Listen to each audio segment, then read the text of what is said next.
بسم اللہ الرحمن الرحیم وبہ نستعین وهو خیر ناصر ومعین۔ قال امیر المؤمنین علی بن ابی طالب علیہ الصلاۃ والسلام اللہم صل علی محمد کونا للظالم خصما وللمظلوم عونا۔ صدق اللہ العلی العظیم۔ صلوات پڑھیں۔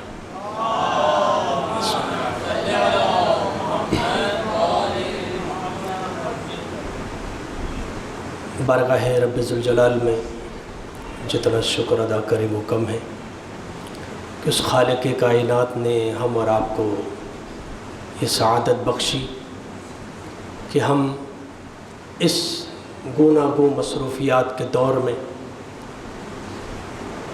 مادیت پرستی کے دور میں، جہاں انسان اپنی زندگی کی مصروفیات میں مگن ہو چکا ہے، ایسے میں آل محمد علیہم الصلاۃ والسلام کی سیرت، ان کے اقوال کے حوالے سے اس طرح تربیتی پروگرام، بالخصوص یہ اصلاحی پروگرام سید الشہداء امام علی مقام امام حسین علیہ الصلاۃ والسلام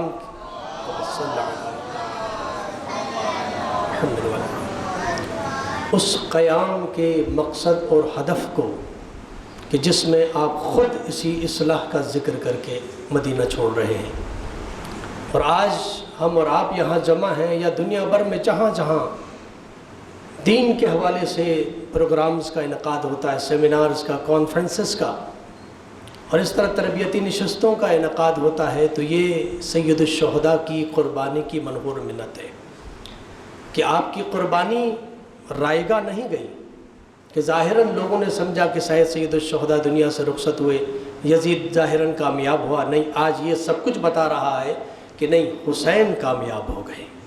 حسین جس مقصد کو لے کے چلے تھے وہ مقصد یہی تھا کہ اصلاح کریں، تربیت کریں، امت کی تربیت کریں۔ یہ جو کچھ بھی ہو رہا ہے تربیتی پروگرام، سید الشہداء کی اس قربانی کی کامیابی کی نشانی ہے۔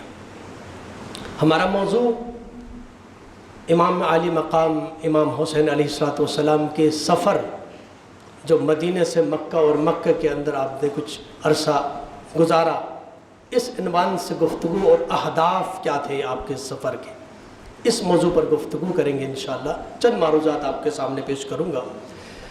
سب سے پہلے سید الشہداء کے سفر کا مقصد، ہدف، مقاصد و اہداف کیا تھے؟ تین طرح کے افراد ہیں، تین طرح کے فکر رکھنے والے لوگ ہیں کہ جنہوں نے سید الشہداء کے سفر اور ان کے قیام کے مقاصد کو بیان کیا۔ ایک تو طبقہ وہ ہے جو بغض اہل بیت میں بہت کچھ بیان کر چکا کہ حسین کا مقصد کیا تھا۔ ایک طبقہ وہ ہے جنہوں نے سید الشہداء کے مقصد اور ہدف کو سمجھا اور کہا کہ یہ ہدف اور مقصد تھا۔ ایک طبقہ درمیانی ہے، وہ طبقہ وہ ہے کہ جو نہ سمجھتے ہوئے، معرفت حسین نہ رکھتے ہوئے، اپنی جانب سے کچھ تجزیات کر کے کچھ اہداف اور مقاصد کہا کہ حسین کا مقصد یہ تھا، حالانکہ یہ تینوں اہداف اور مقاصد اپنے ذہن اور اپنی فکر کے مطابق پیش کر رہے ہیں۔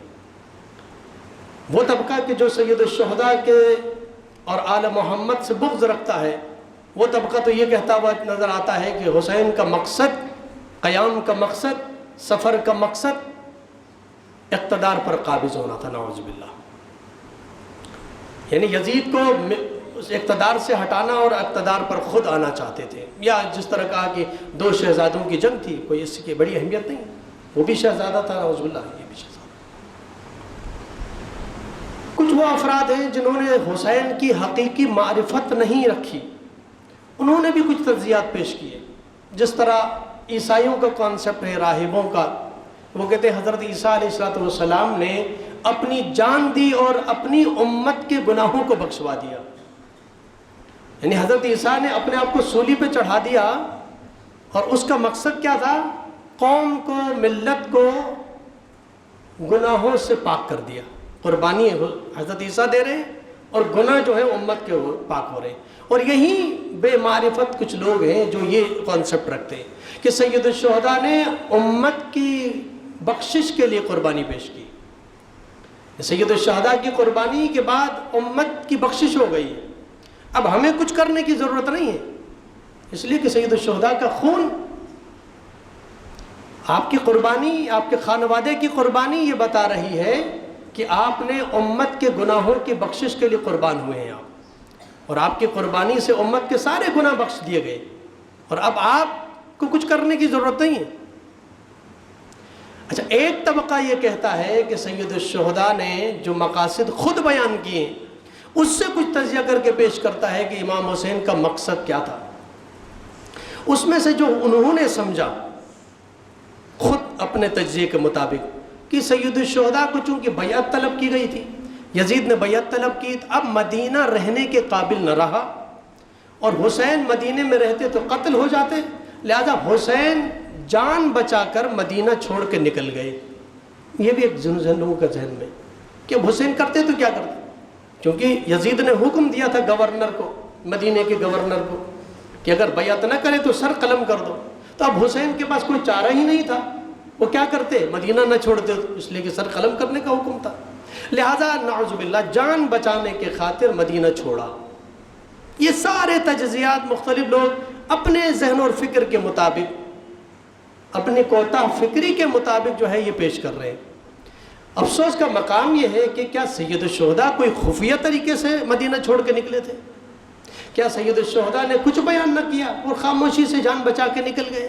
نہیں، سید الشہداء نے بہت واضح انداز میں، جب اتنا بڑا قافلہ لے کر نکل رہے ہیں اور معروف راستے سے مکے کی جانب جا رہے ہیں، آپ اکیلے جاتے جس طرح دوسرے اصحاب میں سے عبداللہ ابن عمر، ابو بکر اور عبداللہ ابن زبیر، جن کے بارے میں کہ وہ خاموشی سے مکے کی طرف چلے اور غیر معروف راستے سے جان بچا کر نکل گئے۔ ٹھیک، حالات ایسے ہی تھے کہ جہاں پر انسان جان بچاتا، ورنہ تو قتل کر دیا جاتا، یا بیعت کرو یا قتل کر دیں گے۔ کیا سید الشہداء نے ایسا کیا؟ بالکل نہیں کیا۔ آپ تاریخ کو دیکھیں، تاریخ اٹھا کے دیکھیں، سید الشہداء نے قافلہ تیار کیا، بلایا تھا گورنر نے 3 اصحاب کرام کو، 3 شخصیات کو بیعت کے لیے طلب کیا تھا، ان کے نام لکھا تھا، اور گئے کون؟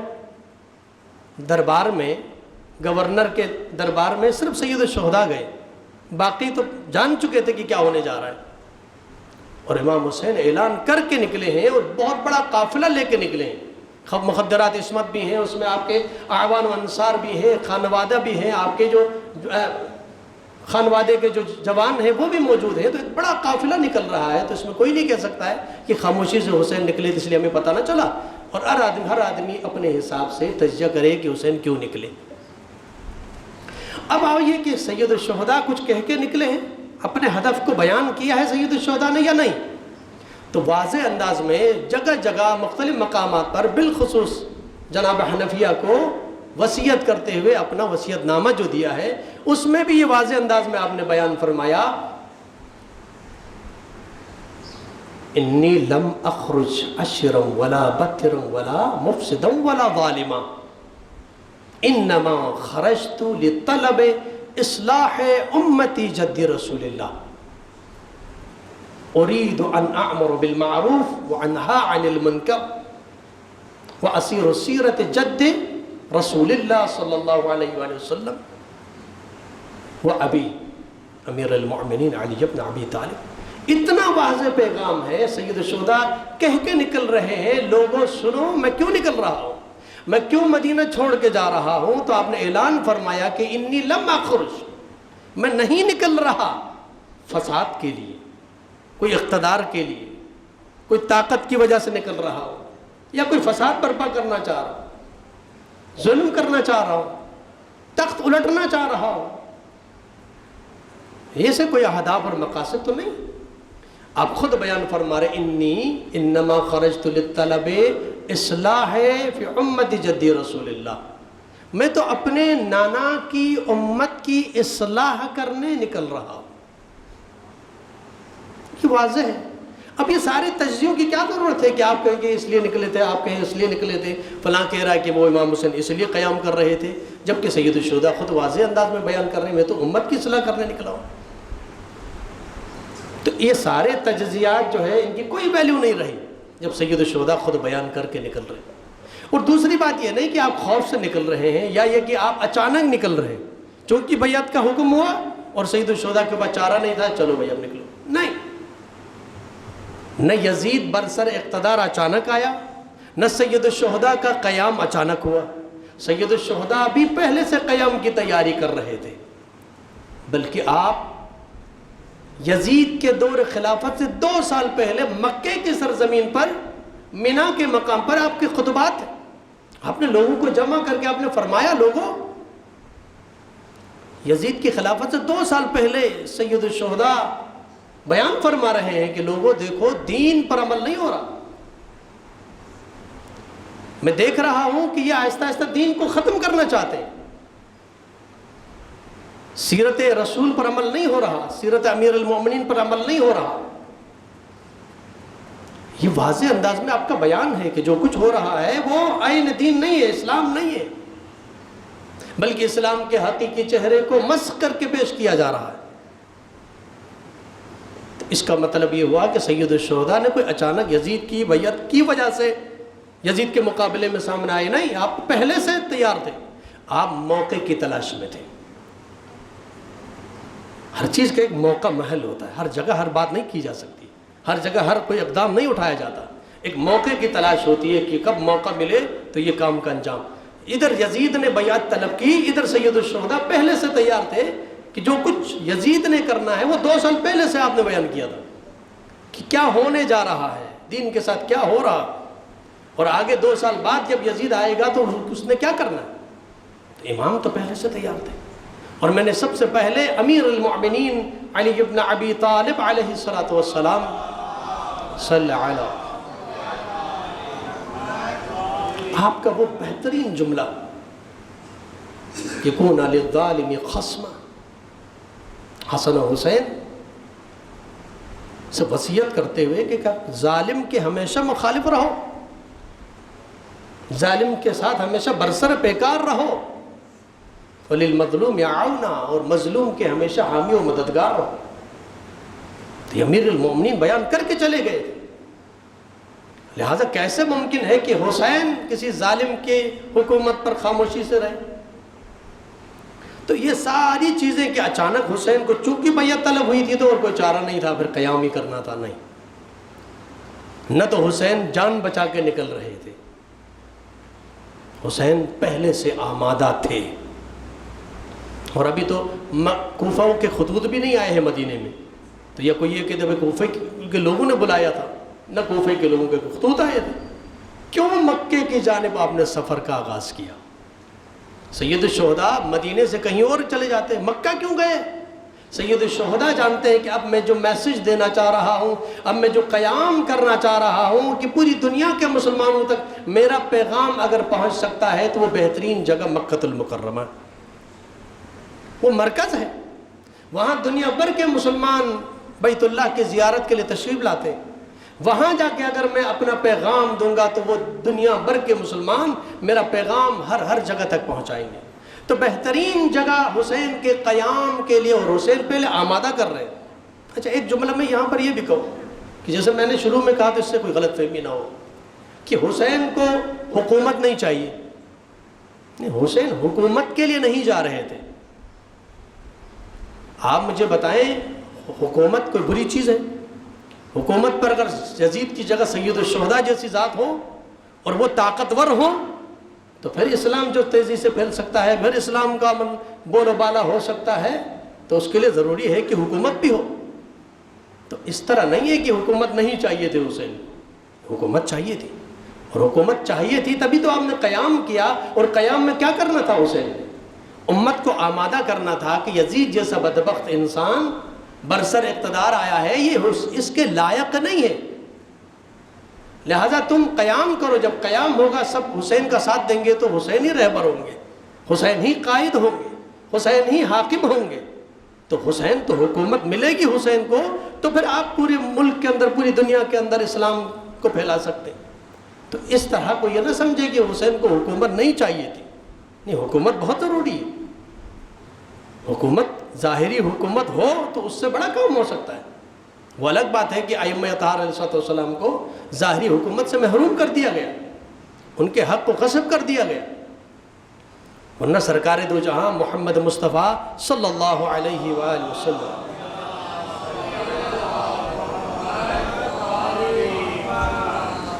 آپ نے مدینے میں آ کے حکومت قائم کی ہے، اب حکومت کے سربراہ بنے ہیں، اس کے بعد پھر آہستہ آہستہ دین کو مختلف مقامات تک، مختلف ممالک تک پہنچایا، اس لیے کہ آپ حکومت برسر اقتدار تھے، آپ کے پاس فوج ہے، آپ کے پاس لشکر ہے، آپ کے پاس فالوورز ہے۔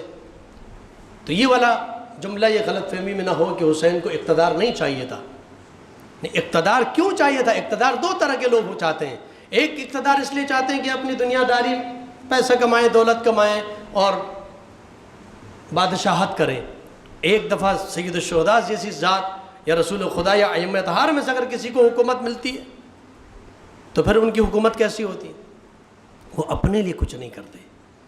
امیر المؤمنین جب خلیفۃ المسلمین بن کے ظاہری خلافت آپ کو ملی تو آپ کوفہ جب داخل ہوئے تو لوگوں کو اعلان کر کے کہا، لوگوں میں علی ابن ابی طالب اس وقت داخل ہو رہا ہوں کوفہ میں، جس حال میں داخل ہو رہا ہوں دیکھو میرے پاس کیا ہے، میرے پاس ایک سواری ہے، میرے پاس جو سامان آپ دیکھ رہے ہیں، بس کل میں یہاں سے جاؤں، اگر اس سے زیادہ میرے پاس دیکھو گے تو سمجھ لینا میں نے غصب کیا ہے، یہیں اسی حالت میں جاؤں گا میں، یعنی میں کوئی اقتدار میں آنے کے بعد کوئی محلات بنا کے دولت کماؤں گا، نہیں، جیسے امیر المؤمنین داخل ہوئے ہیں، جب جائے گا اس ملک سے تو ویسی کیفیت میں جائیں گے تو پھر سمجھ لینا کہ انہیں عدالت کے ساتھ حکومت ہوئی، تو وہ عدالت قائم کرنے کے لیے حکومت ضروری ہے۔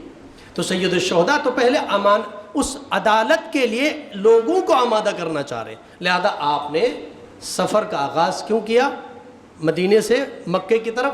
اس کی وجہ یہی تھی کہ آپ کا قیام، آپ کا پیغام پوری دنیا تک پہنچ سکے، اور آپ گئے بھی، گورنر کے دربار میں بھی گئے، بلایا تو 3 افراد کو تھا، 3 کے نام تھے، لیکن یہ کہ 2 نے پہلے ہی سمجھ لیا تھا کہ کیا ہونے جا رہا ہے۔ سید الشہداء نے کہا تو میں جاؤں گا، اور آپ گئے اور آپ نے گورنر کو بھی بتا دیا کہ اگر آپ مجھ سے بیعت طلب کر رہے ہو تو ٹھیک ہے، کل جب لوگ جمع ہوں گے تو وہاں پتہ چلے گا کہ کون حقدار ہے۔ بیعت کسے کہتے ہیں؟ چھوٹے بچے ہمارے سامنے بیٹھے، لفظ بیعت کا نام تو سنتے، بیعت کا مطلب کیا ہے؟ بیعت کا مطلب جب ہاتھ ان کے ہاتھ میں دیتے ہیں تو اس کا مطلب میں نے اپنے آپ کو بیچ دیا ہے، ظاہری اعتبار سے، یعنی میں نے اپنے آپ کو آپ کو بیچ دیا، یعنی اب میں آپ کا غلام ہوں، آپ میرے آقا ہیں، آپ میرے سرپرست ہیں، اب میں آپ کے کہے ہوئے فرامین پر زندگی بسر کروں گا، آپ کہیں گے جنگ کرو تو جنگ کروں، آپ کہیں گے جنگ نہیں کرنا تو جنگ نہیں کروں، یعنی میں اپنے آپ کو آپ کا مطیع قرار دے رہا ہوں، آپ میرے آقا ہیں۔ ممکن ہے کہ سید الشہداء اپنا ہاتھ، یہ سید الشہداء کا ہاتھ نہیں، امام حسین کو صرف تنہا اگر ہاتھ دینا ہوتا تو بھی ممکن نہ تھا، تو یہاں تو فقط تنہا ہاتھ حسین کا نہیں ہے، یہ ہاتھ آدم علیہ السلام کا ہے، یہ آدم سے لے کے خاتم تک تمام انبیاء کا ہاتھ حسین کا ہاتھ ہے۔ آج اگر حسین کا ہاتھ ادھر جاتا تو ایسا ہوتا کہ فرعون کے ہاتھ میں موسیٰ نے اپنا ہاتھ دیا ہے، ابو جہل کے ہاتھ میں نعوذ باللہ رسول اللہ نے اپنا ہاتھ دیا ہے، ممکن نہیں ہے۔ اسی لیے سید الشہداء کا یہ جملہ بتا رہا ہے کہ اے یزید مثلی لا یبایع مثلک، یہ نہیں کہا میں حسین تمہاری بیعت نہیں کرتا، نہیں، بلکہ کہا مجھ جیسا، تجھ جیسے کی بیعت۔ مجھ جیسا سے مراد کیا ہے؟ آدم سے لے کے خاتم تک جتنے انبیاء گزرے ہیں وہ حسین ہیں، وہ اپنے اپنے زمانے کے حسین، اور ان کے زمانوں میں جو جو ان سے ٹکرایا وہ ان کے زمانے کے یزید ہے۔ لہٰذا سید الشہداء یہ دیکھ رہے ہیں کہ یزید جو مانگ رہا ہے کوئی معمولی بات نہیں کر رہا، اور حسین ممکن ہے کہ وہ ہاتھ دے سکے، لہذا آپ نے یہ جملہ فرمایا کہ مثلی لا یبایع مثلک، وہ جیسا تجھ جیسے کی بیعت نہیں کر سکتا، اور امام حسین نے یہ جملہ کہہ کے نکلے، مروان بیٹھا ہوا تھا، اس نے حاکم سے کہا بہترین موقع ہے، سر قلم کر دو، ابھی حسین نکل گئے تو پھر ہاتھ نہیں آئیں گے۔ اور یہ جملہ کہنا تھا، سید الشہداء نے ایک مرتبہ آواز بلند کی اور بنی ہاشم کے جوان داخل ہو گئے تلواریں لے کر۔ سید الشہداء نے جوانوں کو روکا، رک جاؤ، کہ تمہاری جرأت کہ تم یہ جملہ کہو کہ سید الشہداء کا سر قلم کر دو۔ لہذا اعلان کر کے نکلے ہیں، ایسا نہیں ہے کہ کوئی اچانک خوف تھا کہ اب مار دیے جائیں گے تو پھر آپ نے کہا کہ چلو اب کیا کروں، مدینہ چھوڑ دوں، یا کوئی اور اہداف اور مقاصد۔ آپ کا ہدف اور مقصد ایک تھا اور جو آپ نے بیان کر دیا، انما خرجت لطلب اصلاح امت جدی۔ اب سوال یہ ہے کہ رسول خدا کی امت کی اصلاح کس بات پہ کرنا چاہ رہے ہیں؟ کیا ہوا ہے امت کو؟ کیا امت نماز نہیں پڑھ رہی تھی؟ بہترین نماز پڑھ رہی تھی، ہر مسجد میں نماز ہو رہی تھی۔ کیا امت روزے نہیں رکھ رہی تھی؟ تو روزے بھی تو رکھ رہی تھی۔ کیا امت حج بجا نہیں لا رہی تھی؟ تو حج کے لیے تو لوگ آ رہے تھے، جوک در جوک آ رہے تھے۔ زکوٰۃ ادا نہیں کر رہی تھی، نہیں زکوٰۃ بھی دے رہی تھی۔ سارے واجبات پر امت عمل کر رہی ہے۔ تو جب امت سارے اعمال انجام دے رہی ہے تو سید الشہداء کس طرح کی اصلاح کرنا چاہتے ہیں؟ کیا خرابی ہے جس کی اصلاح کرنا چاہتے ہیں؟ نمازیں، روزہ، حج، زکوٰۃ جو آج بھی ہو رہا ہے اس وقت بھی ہو رہا تھا۔ پتہ چلا کہ فقط نماز، روزہ، حج، زکوٰۃ کافی نہیں ہے۔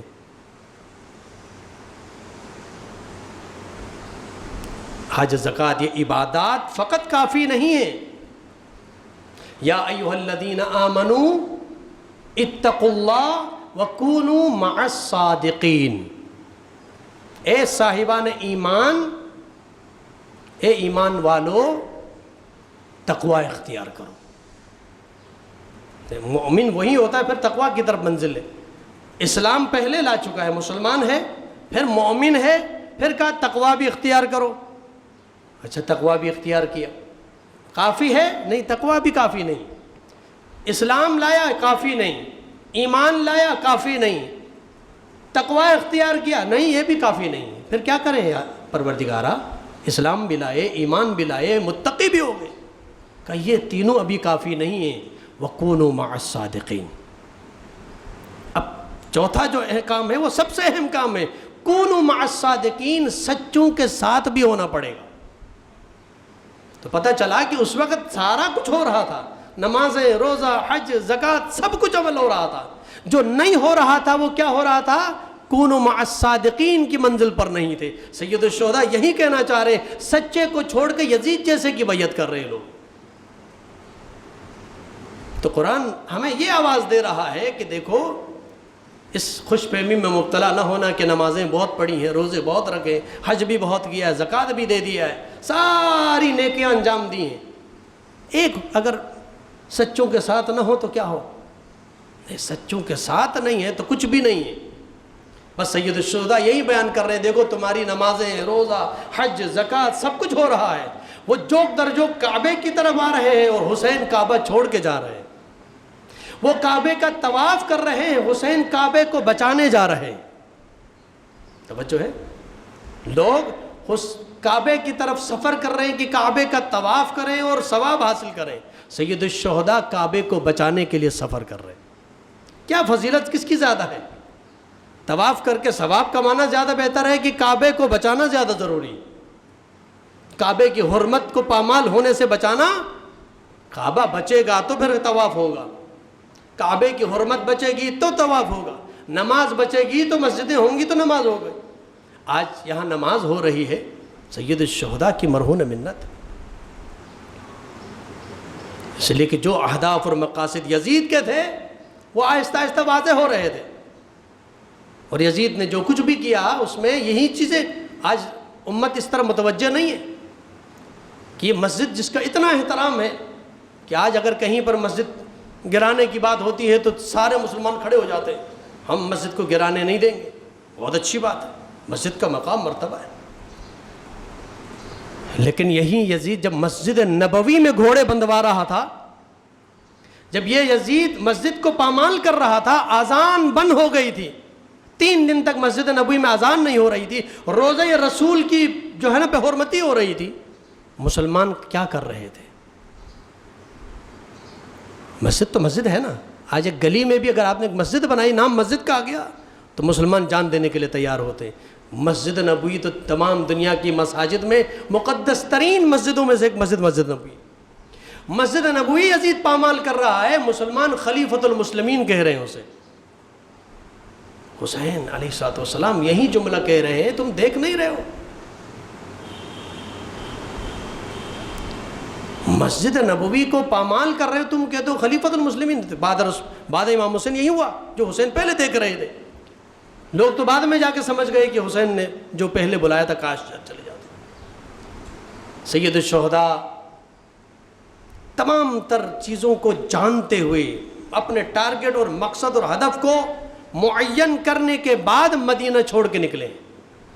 تکلیف ہے حسین کو کہ مدینہ چھوڑ رہے ہیں. رسول خدا کو جب ہجرت پر مجبور کیا گیا تھا تو قرآن یہ کہہ رہا کہ اے میرے حبیب، تم بار بار مکے کی سرزمین کی طرف دیکھ رہے ہو، یعنی یہ بتا رہے ہو کہ اے مکہ، اگر یہ ظالم، یہ مشرکین مکہ مجھے مجبور نہ کرتے تو اے خدا کی سرزمین، اے مکہ المکرمہ، میں تجھے چھوڑ کے ہرگز نہ جاتا. حسین رسول اللہ کو بھی بڑا ارمان تھا، بہت تکلیف تھی کہ مکہ چھوڑ کے آپ کو مدینہ جانا پڑا. ابھی مدینہ منورہ نہ تھا، ابھی مکے کی فضیلت تھی. مدینہ منورہ تو رسول کے آنے کے بعد ہوا ہے. تو رسول اللہ کہتے تھے کہ میں مکہ چھوڑ رہا ہوں، مجھے یہ تکلیف ہے، لیکن کیا کروں، مجبور ہوں. ظالم اس بات پر مجبور کر رہے ہیں. سید الشہداء بھی مدینہ کی طرف متوجہ تھے اور کہہ رہے تھے کہ اے نانا کی سرزمین، اے نانا کے شہر میں تجھے چھوڑ کے جا رہا ہوں. یہ بہت ناگوار ہے میرے لیے، لیکن مجھے قیام کرنا ہے، مجھے ظلم کے خلاف برسر پیکار ہونا ہے، اور اس کے لیے لازم ہے کہ میں مکہ جاؤں اور مکے کی سرزمین پر جا کے اپنے پیغام کو پوری دنیا تک پہنچاؤں کہ میں نے یزید کے خلاف قیام کا اعلان کیا ہے، دنیا بھر کے مسلمانوں تک میسج جائے، اور اب جو بھی ساتھ دینے کے لیے آئے جس کو بھی توفیق ملے. لہذا 28 رجب المرجب کی تاریخ معروف ہے، ورنہ 29 بھی تاریخ لکھی ہے کہ سید الشہداء مدینہ چھوڑ کے مکے کی طرف رہا. 2 سے 3 شعبان آپ مدینہ منورہ میں داخل، اور تقریباً 4.5 مہینے کے اندر بار بار مکہ المکرمہ میں خطبات ارشاد فرماتے، لوگوں کے سے ملاقاتیں کرتے، خطوط لکھتے ہیں. بصرہ والوں کے لیے، ان کے سرداروں کے لیے آپ نے خود خط بھی لکھا ہے. ان 4.5 مہینے کے اندر آپ نے لوگوں سے ملاقاتیں کی، لوگوں کو جو ہے دعوت دی، قیام کی دعوت دی، اور یزید کی حکومت کے بارے میں بتایا دنیا کو، یزید کے کردار کو دنیا کے سامنے پیش کیا کہ کیسا ممکن ہے کہ یزید جیسا بدبخت اپنے آپ کو نبی کا نمائندہ قرار دے رہا ہے اور آہستہ آہستہ دین کو مسخ کر رہا تھا. تو حسین کو گوارا نہ تھا کہ نانا کے دین کو مسخ کر کے دنیا کے سامنے پیش کیا. شراب کو عام کر دیا تھا، شراب کو کوئی برائی سمجھتا نہیں تھا، یہاں تک کہ گورنر صاحب مصلے میں شراب کی بوتل لپیٹے نماز پڑھاتے تھے. اور جب 2 کی جگہ انہوں نے 4 پڑھا دی، 3 پڑھا دی، تو کسی نے اب اگر کوئی کہتا ہے پیچھے سے، ماشاءاللہ پیچھے نمازی تو سب اچھے نمازی، انہوں نے کہا محترم کیا کر دیا آپ نے، تو فجر کی 2 کی جگہ آپ نے 3 پڑھا دی. تو اب اس کو احساس نہیں ہوا کہ میں نے 3 پڑھا دی، غلط کیا. وہ کہتا ہے 4 پڑھا دوں، اور پڑھا دوں، کہو تو میں اور پڑھا دوں. اس کو اہمیت نہیں نماز کی. اس کو اس لیے کہ جو مصلی پہ شراب لے کے آ جائے اور سب دیکھ رہے ہیں کہ شراب میں دودھ ہے، وہ نشے میں چور ہے، اس کو اپنی غلطی کا احساس نہیں ہو رہا ہے، بلکہ الٹا مذاق اڑا رہا ہے، 2 نہیں تو 4 پڑھا دوں. اب اس انسان کو لوگ کیسے برداشت کر رہے ہیں؟ سید الشہداء انسان کی اس غفلت کو ختم کرنے کے لیے نکلے تھے، اور اس غفلت اور اس کہالت اور سستی کہ اتنا کچھ ہوتا دیکھ رہے ہیں اور پھر بھی خاموش ہیں. جس طرح آج ماشاءاللہ ہمارے پاکستان کے عوام کو آپ دیکھ لیں، آئے دن ظلم کے پہاڑ توڑے جاتے ہیں، غریب آدمی غربت کی جو ہے لکیر سے نیچے جا رہا ہے، لیکن ظلم کے خلاف آواز بلند کرنے کے لیے تیار نہیں. قومیں اس طرح جب سو جاتی ہیں تو اس کے لیے ان کو جگانے کے لیے جب بے ہوش ہوتا ہے نا انسان تو اس کو پانی کا چھڑکاؤ کرتے ہیں تو وہ ہوش میں آ جاتا ہے. لیکن جب قومیں امتیں ایسی سو جاتی ہیں اور ان کا ضمیر مردہ ہو جاتا ہے تو ان کو پانی کی چھینٹیں نہیں خون کی چھینٹیں لگانی پڑتی. سید الشہداء نے کہا اب یہ پانی سے جاگنے والے نہیں ہیں, ابھی مجھے خون دینا ہوگا, خون کی چھینٹوں سے شاید جاگ جائیں. اور جاگ گئے. سید الشہداء کی قربانی کے بعد جاگ گئے. توابین کا جو لشکر ہے وہ بعد امام حسین کی شہادت کے وہ بیدار ہو کے انہوں نے قسم کھائی, کہا کہ ہم گھر نہیں جائیں گے جب تک کہ اپنی جان قربان نہ کریں گے.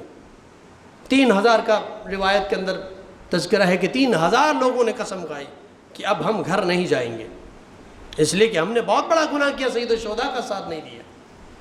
اب اس کا کفارہ یہی ہے کہ ہم اپنی جان قربان کریں گے, اس ظلم کے خلاف آواز بلند کریں گے. تو جب ظلم کے خلاف آواز بلند کرنے میں دیر ہو جائے, اب آپ مجھے بتائیں انہوں نے بھی جان تو قربان کی, سید الشہداء کے لیے کی, لیکن کیا سید الشہداء کے لیے یہ جو 3000 کا لشکر قربانی دے رہا ہے وہ جو 72 کا لشکر ہے برابر ہے؟ یہ بھی حسین کے لیے جان قربان کر رہے ہیں, لیکن اس وقت کر رہے ہیں جب پانی سر سے گزر چکا ہے. مدینہ والوں کو کہہ کے حسین نکلے لیکن مدینہ والے خاموش. لیکن جب حسین کی شہادت ہوئی اور یزید نے حملہ کیا, مدینے کو تاراج کیا, مخدرات کی, صحابیات کی بے حرمتی کی, صحابہ کرام کو قتل عام کیا, واقعی ہررہ معروف ہے.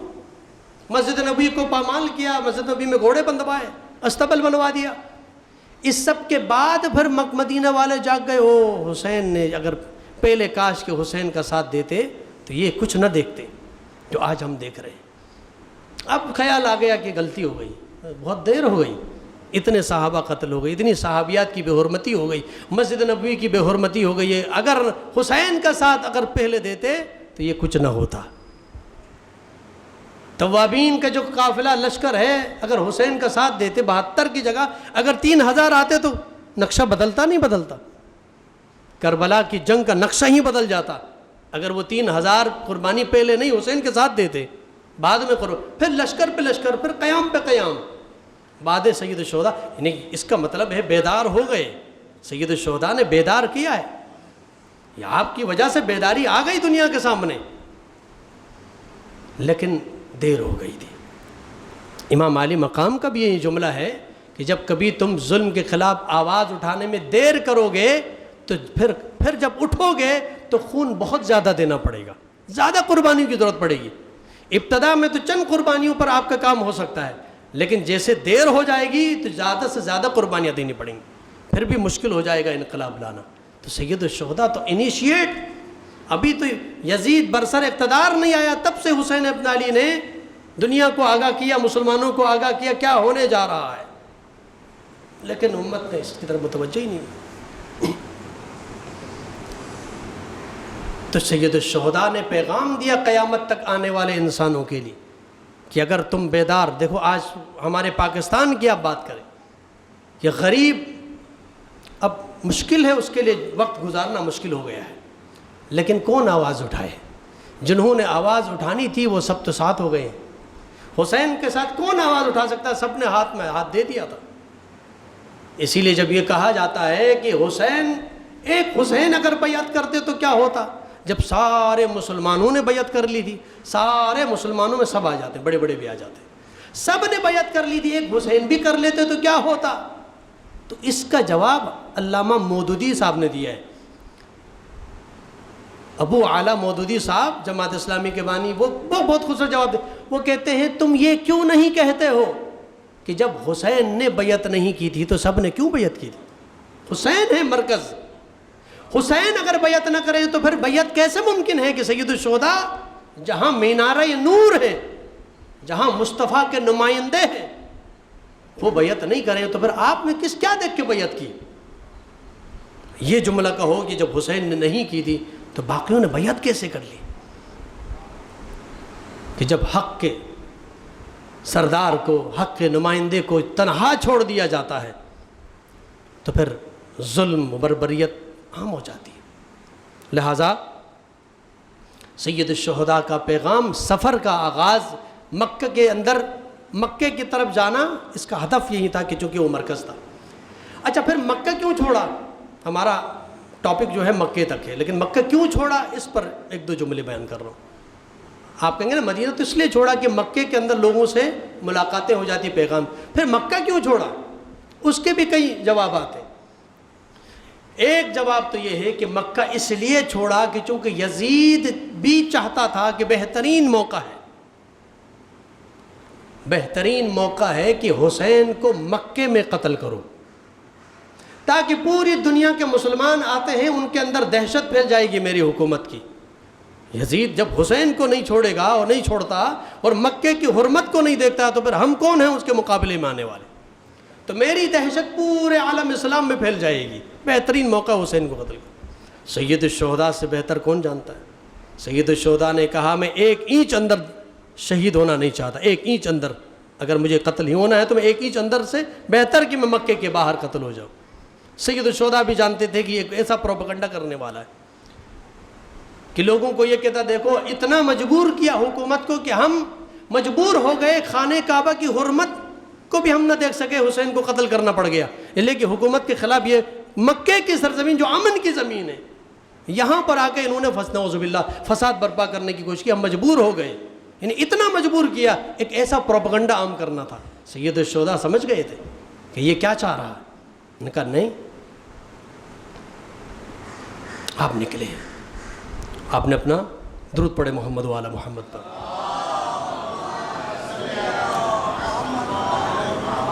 بس پیغام آخر میں سید الشہداء سے پوچھا جائے کہ آپ اپنے مقصد میں کامیاب ہوئے یا نہیں؟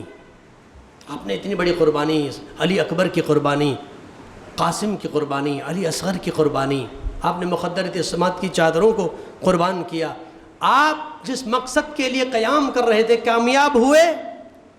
اور آج ہم اپنے آپ کی طرف دیکھیں کہ آیا سید الشہداء نے جو کیا وہ ہم کر رہے ہیں؟ بس یہ پیغام کے ساتھ گفتگو تمام، توجہ سے پلیز سنیے گا۔ آج ہم کیا کر رہے ہیں؟ ہم وہ کر رہے ہیں جو حسین نے کیا یزیدیوں کے ساتھ، یا ہم وہ کر رہے ہیں جو یزیدیوں نے حسین کے ساتھ کیا؟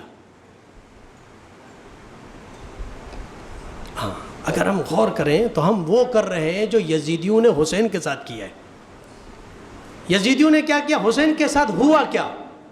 حسین کے اوپر، ان کے آوان کے اوپر تلواریں چلیں، ایسا ہے، حسین پر تلواریں چلی۔ ہم کیا کر رہے ہیں؟ ہم بھی تلواریں چلا رہے ہیں، یزیدیوں پر چلا رہے ہیں۔ ہم تلواریں کہاں چلا رہے ہیں؟ اپنے اوپر چلا رہے ہیں۔ خنجر چلایا سید الشہداء پر، آوان پر یزیدیوں نے، حسین پر خنجر چلے ہیں، آج خنجر ہم ان پر چلا رہے ہیں، اپنے اوپر چلا رہے ہیں۔ یہ کام جو حسین پر ہوئے ہیں وہ ہم انجام دے رہے ہیں۔ حسین نے جو کیا وہ انجام کیوں نہیں دے رہے ہیں؟ حسین نے کیا کیا؟ حسین نے کیا کیا؟ آج اگر تھوڑا سا اس عصر حاضر کی طرف متوجہ ہو جائے، حسین نے کیا کیا اور ہم کیا کر رہے ہیں؟ امام خمینی رضوان اللہ تعالی علیہ نے وہ کیا جو حسین نے یزیدیوں کے ساتھ کیا۔ یہ کرنا ہوتا ہے، ایسا کام کریں کہ یزیدیوں کی چیخیں نکلیں۔ آج دنیا میں ظالموں کی چیخیں کس نے نکلوائی ہیں؟ آقائے سلیمانی نے وہ کیا کہ یزیدی آج چیخ رہے ہیں۔ وہ تو آئے تھے زینب کبریٰ کے روضہ اقدس کو مسمار کرنے، وہ تو کربلا میں سید الشہداء اور امیر المؤمنین کے روزوں کو مسمار کرنے آئے تھے۔ سلیمانی نے ایسا کام کر دیا، آیت اللہ سستانی نے ایسا کام کر دیا، آیت اللہ خامنائی نے وہ کام کر دیا، حشد الشعبی نے وہ کام کر دیا، حسن نصر اللہ نے وہ کام کر دیا کہ آج ان کی چیخیں نکل رہی ہیں۔ وہ جس مقصد کے لیے آئے تھے روزہ زینب کو تباہ کرنے کے لیے، نعوذ باللہ، لیکن حسن نصر اللہ نے وہ کر دیا کہ ان کی چیخیں نکل گئی، شام چھوڑ کے بھاگ گئے۔ پھر جب کربلا کی طرف آ گئے تو آیت اللہ سستانی کا فتویٰ اور سلیمانی کی حکمت عملی، وہاں سے چیخیں نکل گئی اور وہاں سے برباد ہو کے نامراد ہو کے بھاگ گئے۔ آج حسین نے جو کیا وہ یہ ہے، ہمیں یہ کرنا ہے۔ کہ یزیدیوں کی چیخیں نکلے، ظالموں کی چیخیں نکلے. اس وقت کے یزید کی چیخیں کس کی نکل رہی ہیں؟ آل سعود کس سے گھبرایا ہوا ہے؟ آل سعود کے جملہ ابھی جو بن سلمان نے جو جملہ، سب کے ماشاءاللہ سوشل میڈیا ہے، بن سلمان نے کیا کہا؟ ایران کے ساتھ ہمارے تعلقات نہیں ہو سکتے. بھائی کیوں نہیں ہو سکتے؟ سب کے ساتھ، امریکہ سے ہو سکتے ہیں، اسرائیل سے ہو سکتے ہیں، سب کے ساتھ ہو سکتے ہیں. ایران کے ساتھ کیوں نہیں ہو سکتے؟ کہ اس لیے نہیں ہو سکتے وہ مہدی کا انتظار کر رہے ہیں، اور ہم مہدی کا انتظار نہیں، ہم مہدی سے لڑیں گے. اب آپ نے مہدی کی نصرت کرنی ہے تو مہدی کا کردار اپنائیں. آج بھی چیخیں نکلوائیں اس کی. آج اسرائیل کا وزیر اعظم چیخ رہا ہے ہمیں جس سے خوف ہے وہ تو ایران ہے یا پاکستان ہے، کہ یہ ایٹمی طاقت ہے کہ جس سے ہمیں خطرہ ہے. آپ خطرہ بن جائیں کفر اور طاغوت کے خلاف. حسین اس وقت تنہا تھے. کیا ضرورت تھی؟ جب پورے عالم اسلام نے یزید کی بیعت کر لی تھی تو یزید کو کیا ضرورت تھی کہ حسین کے پیچھے لگ جا رہا ہے؟ کہ حسین نہ کرتے تو کیا ہوتا؟ اس کو بھی پتا ہے کہ حسین کا مقام کیا ہے. آج دنیا کے اندر دیکھیں کہ دنیا کے سارے ظالم، امریکہ و اسرائیل و یہود اور آل سعود جتنے بھی ہیں، کس سے گھبرائے ہوئے ہیں؟ علی کے چاہنے والوں سے گھبراتے ہیں. ان کو پتا ہے مرحب یاد ہے ان کو. آج وہ پلے کارڈ اٹھا کے دکھا رہے ہیں دیکھو مرحب، خیبر دوبارہ برپا کرنے نہیں دیں گے. اور ادھر سے بھی جواب آتا ہے خیبر کے ماننے والے، اس علی ابن ابی طالب کے ماننے والے زندہ ہیں، ایک بار پھر خیبر برپا کرنے کے لیے تیار ہیں.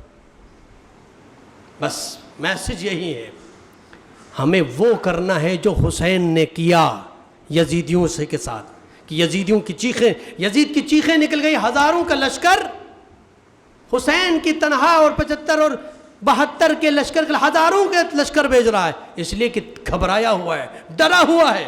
ڈراؤ حسینی بن کے. آپ کا کام یزید کو لرزہ اندام کرنا، ان کو ڈرانا ہے، ان کو خوفزدہ کرنا ہے، طاغوت کو خوفزدہ کرنا ہے، طاغوت کا مقابلہ کرنا ہے. بس یہی حسین کا پیغام ہے قیام و قیامت تک آنے والوں کے لیے، کہ لیسی مثلی لا یبایع مثلک، کہ مجھ جیسا اس جیسے کہ بیعت نہیں کر سکتا. جب بھی ظالم حکمران آئے اس ظالم کے خلاف برسر پیکار ہونے کا نام حسینیت ہے اور حسین ہے. وآخر دعوانا ان الحمد للہ رب العالمین.